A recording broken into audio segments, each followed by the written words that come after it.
El 28 de marzo de 2026, en el Auditorio Nacional de la Ciudad de México, ocurrió algo que parecía desafiar al tiempo y a una historia cruel que llevaba años circulando. Frente al público apareció un hombre de 83 años. Su voz cargaba 6 décadas de recuerdos, pero todavía encontraba el camino hacia canciones como Amor de estudiante y Hazme una señal. Para muchos fue una noche de nostalgia, para otros casi una prueba de vida. Porque antes de ese momento Internet ya le había inventado otro destino, y mucho antes, cuando era uno de los rostros más queridos de la música juvenil mexicana, una crisis silenciosa estuvo a punto de arrebatarle la carrera y la estabilidad. No cayó en un solo día, fue algo lento, íntimo y por eso mucho más doloroso. Entonces, ¿qué sucedió realmente con Roberto Jordán? ¿Cómo pasó de simbolizar el amor universitario a luchar contra un enemigo que viajaba detrás de los aplausos?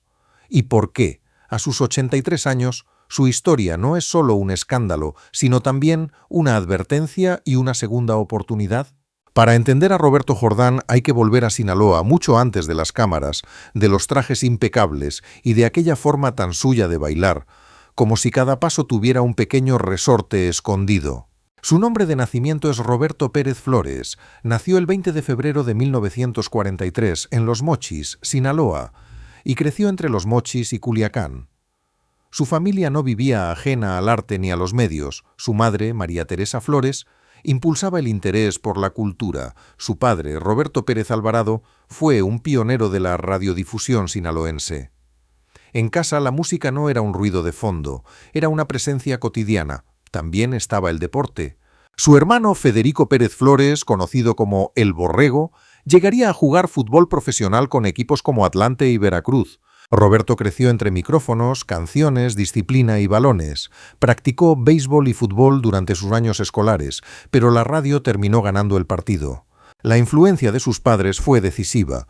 De su madre recibió sensibilidad por las distintas expresiones artísticas.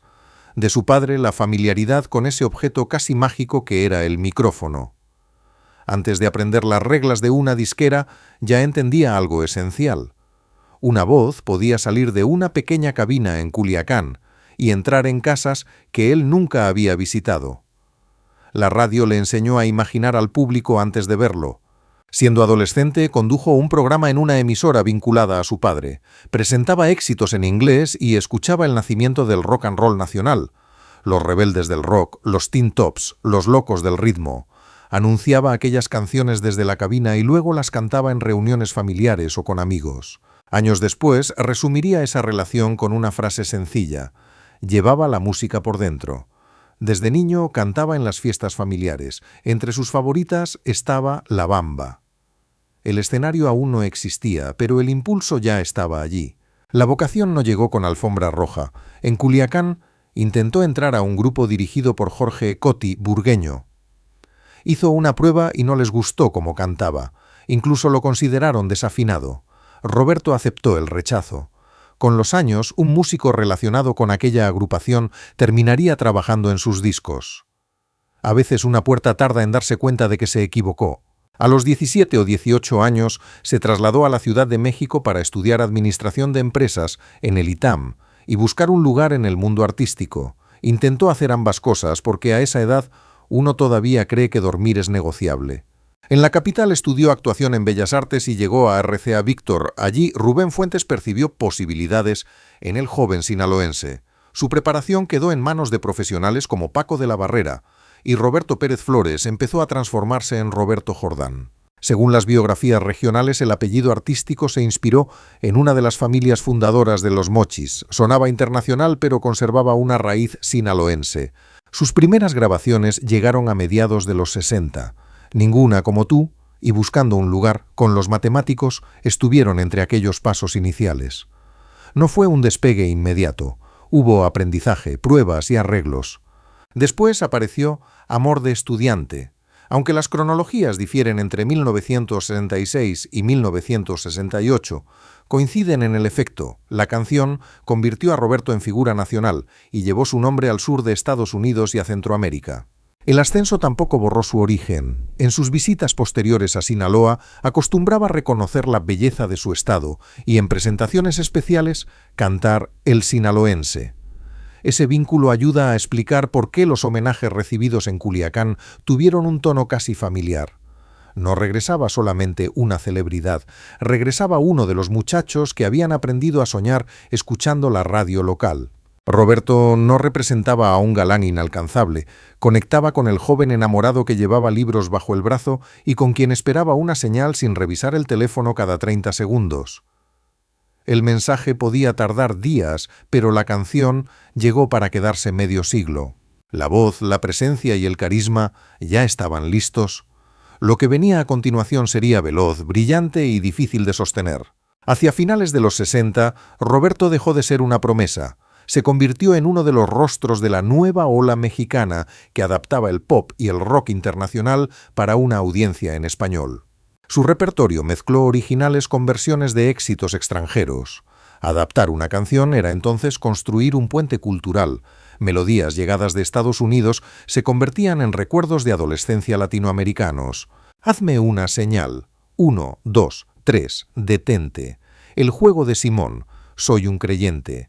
Nana, hey, hey, adiós. Rosa Marchita, Muchacha de Luna y Amor de temporada fueron formando una identidad musical reconocible.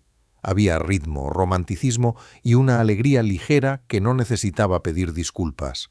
Eran canciones capaces de hacer bailar a un salón entero y al mismo tiempo acompañar un primer amor. Aquella ligereza no significaba falta de oficio. Había productores, arreglistas, músicos de acompañamiento y horas de estudio detrás de cada sencillo. Los matemáticos participaron en sus primeras grabaciones. Los signos quedaron ligados al sonido de varios éxitos posteriores. Roberto era el rostro visible, pero como ocurre en toda gran etapa del pop, detrás había un pequeño ejército afinando cada acorde para que 3 minutos de música parecieran espontáneos. Las cámaras entendieron enseguida que no solo cantaba, sabía estar frente al público. Su porte, su sonrisa y sus movimientos lo volvieron un ídolo juvenil. Bastaban un micrófono, un traje bien cortado y un paso de baile que parecía conocer exactamente el siguiente compás. La televisión amplificó el fenómeno. Participó en espacios de variedades y musicales, incluido Siempre en Domingo, escaparate fundamental en México y América Latina. El cine llegó poco después. Tras estudiar actuación y superar pruebas de cámara, participó en numerosas películas. Las fuentes difieren entre 15 y 21 títulos, pero compartió pantalla con Arturo de Córdoba, Marga López, Fanny Cano, Fernando Luján, Angélica María, Verónica Castro y Macaria. Cantar, actuar y aparecer en televisión eran piezas del mismo oficio. En 1971, Roberto grabó No se ha dado cuenta, escrita por Alberto Aguilera Valadez, futuro Juan Gabriel. Semblanzas sinaloenses lo reconocen como el primer cantante que grabó una composición suya. La canción fue un éxito y ayudó a presentar al autor antes de que su nombre dominara el continente. La escena es casi cinematográfica. Un ídolo presta su voz a un compositor que comienza. Poco después, ese autor se vuelve gigantesco. No fue una competencia ni el éxito de uno culpa del otro. El contraste solo demuestra qué rápido cambia la industria. Roberto grababa, actuaba y viajaba como una celebridad, pero la fama registra discos, boletos y apariciones. Casi nunca anota el desgaste de quien sostiene esa imagen cada día. Detrás del muchacho sonriente creció un problema con el alcohol. La documentación pública no permite reconstruir cada episodio ni dar una fecha clínica exacta. Sí coincide en que el consumo se volvió un obstáculo serio y que, hacia mediados de los 70, acompañó un declive profundo de su carrera. Cambiaron los gustos, surgieron figuras y Roberto perdió continuidad en el peor momento. Sus discos posteriores no igualaron los grandes éxitos. En 2015, lo reconoció con franqueza. Siguió grabando, pero aquellas producciones ya no fueron grandes triunfos. El alcohol no explica por sí solo los cambios del mercado, pero agravó la caída y convirtió una transición profesional en crisis personal. Roberto se alejó un tiempo de los escenarios y se dedicó también a negocios y deporte. Recibió ayuda para enfrentar la adicción y a mediados de los 80 logró regresar. No recuperó el lugar de 1968. La historia rara vez devuelve el mismo asiento, pero encontró una relación duradera con el público de la nostalgia. En 1984, un proyecto de Imevisión lo llevó a cantar en espacios simbólicos de Moscú y Estambul. También hizo teatro, compartió escena con Enrique Guzmán y participó en encuentros de pioneros del rock and roll. El regreso no borró los años difíciles, la recuperación no elimina un capítulo incómodo, permite continuar el libro aunque algunas páginas duelan.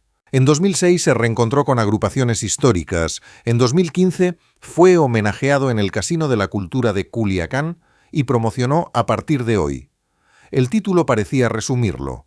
No se cambia el ayer, pero sí el siguiente compás. En mayo de 2016 regresó a la Universidad Autónoma de Sinaloa, cantó sus grandes temas ante varias generaciones y recibió un reconocimiento por su trayectoria. El antiguo estudiante volvía décadas después a una universidad, ya no como promesa, sino como memoria colectiva. Parecía que Roberto finalmente podía convivir con su pasado. Sin embargo, para comprender por qué lo ocurrido en 2020 resultó tan cruel, conviene mirar sin adornos la crisis que sí marcó su vida. La tragedia central en la vida pública de Roberto no fue un accidente ni una enfermedad anunciada ante las cámaras. Fue una crisis de alcohol que, hacia mediados de los 70, debilitó una carrera centrada entonces en la Ciudad de México y el circuito musical nacional. El principal implicado fue Roberto. No existe base para culpar a colegas, productores o familiares. Tampoco hay documentación pública que precise clínica, duración del tratamiento o un episodio exacto como fondo de la caída. Las fuentes hablan de terapia y recuperación. Ir más allá sería especular. Esta precisión importa.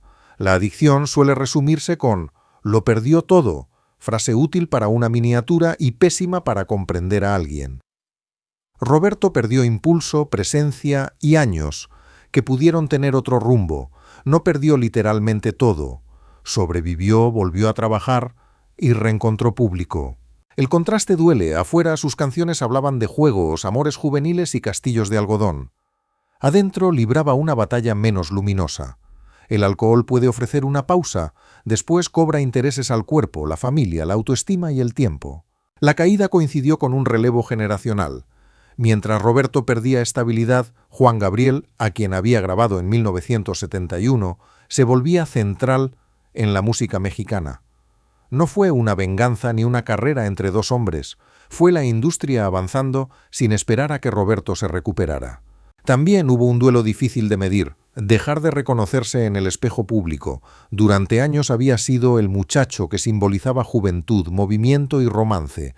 De pronto ese personaje seguía vivo en los discos, mientras el hombre real atravesaba una etapa que no cabía en aquella imagen impecable. La distancia entre ambos puede ser insoportable. Una adicción no nace necesariamente de esa distancia, pero puede alimentarse de ella y volver cada vez más difícil pedir ayuda.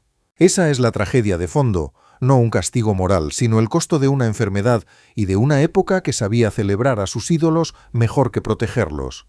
Se hablaba de éxito, no de adicciones o agotamiento. Si algo se quebraba detrás del telón, el espectáculo continuaba. Roberto continuó a otro ritmo. El tratamiento, el alejamiento y el regreso prueban que no quedó detenido en el peor capítulo. Por eso fue tan cruel lo ocurrido décadas después. El 27 de agosto de 2020, medios mexicanos recogieron la preocupación por un video viral. Mostraba a un adulto mayor, sin piernas y en silla de ruedas, en lo que parecía un centro de cuidados. Cantaba «Dame felicidad», asociada a Enrique Guzmán. Algunos usuarios dijeron que era Roberto Jordán, entonces de 77 años. El rumor reunía todo lo que viaja rápido, una imagen dolorosa, un famoso, nostalgia y cero verificación. Las notas consultadas no establecieron de manera fiable la ubicación del centro ni la identidad del hombre. El vacío, en lugar de frenar la historia, le dio velocidad. Era falso. Roberto no era el hombre del video, agradeció la preocupación y aclaró que estaba bien, con su familia, esperando el fin de la emergencia por COVID-19 para retomar los conciertos. La aclaración fue concreta. No estaba internado allí ni había perdido las piernas, pero la mentira ya había corrido una maratón cuando la verdad apenas se ataba los zapatos. El rumor utilizó la vulnerabilidad de un desconocido para inventar la historia de otro. Aquel hombre también merecía dignidad. Además, mostró lo fácil que es borrar la vida real de un artista menos visible y sustituirla por una imagen triste sobre la vejez. La reacción de los seguidores fue comprensible. Muchos sintieron tristeza y quisieron saber cómo ayudar. El problema no estuvo en el afecto, sino en aceptar una identidad sin comprobarla.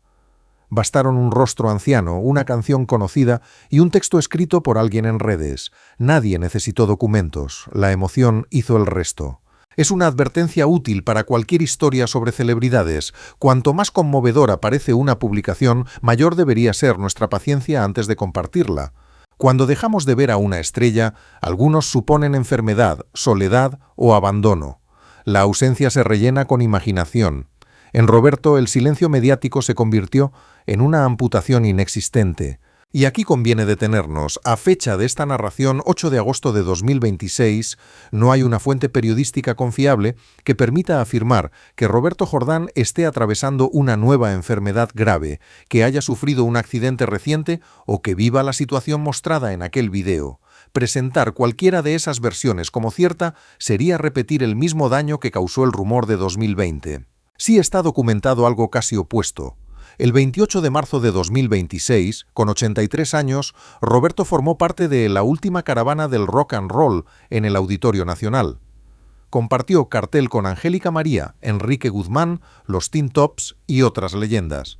Grabaciones públicas lo muestran interpretando varios temas. No hay que fingir que la edad no existe. 83 años cambian voz, movimiento y energía. Respetar no es exigirle que parezca de 25, sino valorar que siga allí sin obligarlo a competir con una foto de 1968. El título necesita honestidad. A los 83 no apareció una calamidad secreta. La tragedia está en los años que la adicción le quitó en la cima, en una industria que siguió adelante y en unas redes que después le adjudicaron el cuerpo y el dolor de otro. Esta diferencia cambia por completo la manera de mirar al personaje. En una versión sensacionalista, Roberto sería una víctima pasiva esperando compasión. En la historia comprobable fue un hombre que tomó malas decisiones, padeció sus consecuencias, aceptó ayuda y siguió construyendo una vida profesional. Es menos escandaloso, sí, pero mucho más humano. Contar solo la caída sería mentir por omisión. Roberto pidió ayuda, volvió, recibió homenajes y cantó en 2026 en uno de los grandes recintos de México. La herida forma parte de su vida. No es toda su vida. Eso fue lo inesperado de aquella noche. Ver a alguien que sobrevivió a sus decisiones, a la industria y hasta a una versión falsa de sí mismo. Seguía de pie ante el micrófono cuando Internet ya lo había sentado en una silla que nunca fue suya. Después de aclarar lo que no ocurrió, queda una pregunta más importante. ¿Qué lugar ocupa Roberto Jordán en la memoria del público? La reacción del público ha cambiado, pero conserva un hilo. Sus canciones activan recuerdos. En 2016, asistentes de distintas edades corearon sus temas en la Universidad Autónoma de Sinaloa. La prensa describió nostalgia y entusiasmo. Al final, la universidad reconoció su trayectoria y cercanía. Amor de estudiante ya pertenece también a la biografía del público. Alguien la oyó durante su primer noviazgo, otro en una fiesta escolar. Alguien más en el disco de sus padres. Cuando Roberto canta, detrás del coro aparecen miles de películas familiares. La prensa sinaloense ha mantenido una relación afectuosa con él. En el homenaje de 2015 en Culiacán, habló de la radio, del rock y de la banda que lo rechazó. Lo recordó con humor. Algunas humillaciones juveniles se vuelven buenas anécdotas si la vida tiene la cortesía de darte revancha. Las redes mostraron dos rostros, permitieron descubrir canciones y compartir felicitaciones por sus 83 años, pero también propagaron en 2020 la historia falsa del hombre amputado. La preocupación fue genuina, la información no. Compartir con buena intención no convierte algo en verdad. Los medios que corrigieron el rumor aclararon que estaba con su familia, bien en aquel momento y deseando trabajar tras la pandemia. Cuando una mentira afecta la dignidad, rectificar también es respetar. La presentación del 28 de marzo de 2026 respondió mejor que cualquier comunicado. Hay registros de Roberto cantando en el Auditorio Nacional Amor de estudiante, Hazme una señal, Rosa marchita, El juego de Simón y No se ha dado cuenta. No era el joven de las portadas, era el hombre que había logrado llegar hasta allí. En su recorrido aparecen muchas vidas. El niño que cantaba en familia, el adolescente de la radio, el aspirante rechazado, el estudiante llegado a la capital, el ídolo que hizo bailar a América Latina, el intérprete temprano de Juan Gabriel, el hombre golpeado por el alcohol, el artista que regresó y el veterano confundido con un desconocido que aún pudo subir al escenario y contar su verdad sin discurso. ¿Cuál de todas esas versiones es Roberto Jordán? Todas. La madurez quizá consiste en dejar de exigir que una vida tenga una sola etiqueta. También debemos separar popularidad de influencia. Tal vez un oyente joven no reconozca inmediatamente su rostro, pero puede reconocer el repertorio, el estilo o la tradición de adaptar grandes éxitos internacionales al español. Roberto ayudó a formar el gusto de una audiencia que después recibiría nuevas corrientes del pop latino. Su trabajo fue una estación intermedia entre el rock and roll importado y una cultura juvenil que comenzaba a hablar con voz propia. Su historia obliga a revisar cómo hablamos de los artistas mayores. Usamos tragedia como si envejecer fuera fracasar o la fama solo valiera en primera plana. Llegar a los 83 después de una adicción y décadas de exposición no es derrota. Trágico sería reducirlo a la foto más triste, sobre todo si ni siquiera es suya. Roberto no recuperó el dominio comercial de finales de los 60. Sus grabaciones posteriores no repitieron el fenómeno, pero las canciones sobrevivieron. Fue homenajeado en su tierra y su nombre sigue unido a una etapa decisiva del pop y el rock en español. El éxito se mide con listas y ventas. El legado, cuando una multitud recuerda la letra 50 años después. Cuando abuelo y nieto comparten un estribillo. Cuando Juan Gabriel aparece en los primeros capítulos de tu discografía. Y cuando todavía queda una voz capaz de encender la memoria. Por eso la noche de 2026 tuvo un valor que va más allá de la calidad exacta de una nota o de la potencia de un paso de baile. Reunió en un mismo recinto al artista presente y a todas sus edades anteriores. El público no escuchaba únicamente lo que salía de las bocinas, escuchaba la distancia recorrida desde las primeras grabaciones, la caída, los regresos y el rumor desmentido. Duele pensar qué habría ocurrido si el Alcosol no hubiera interrumpido la cima, pero solo tenemos los hechos, una caída real, una recuperación imperfecta y una permanencia que nadie garantizaba. Y hay esperanza. Roberto no necesita que ocultemos sus errores ni que inventemos enfermedades para volverlo interesante. Su vida ya contiene suficiente luz, sombra, música y contradicción. A sus 83 años, Roberto Jordán nos recuerda que una persona puede perder el centro sin perder para siempre el camino, que el aplauso no cura una herida, pero una herida tampoco borra todo lo construido, y que, en ocasiones, la señal que tanto esperamos no llega desde afuera. La damos nosotros cuando decidimos levantarnos, pedir ayuda y volver a cantar. Si esta historia te hizo recordar una canción, una época o a una persona importante, déjanos tu recuerdo en los comentarios, dale like al video para que más gente conozca la historia completa, compártelo con quienes crecieron escuchando a Roberto Jordán y suscríbete al canal. Aquí no buscamos enterrar a las leyendas bajo rumores, buscamos escuchar lo que todavía tienen que decir. Porque mientras una canción siga despertando un recuerdo, el escenario nunca queda completamente vacío.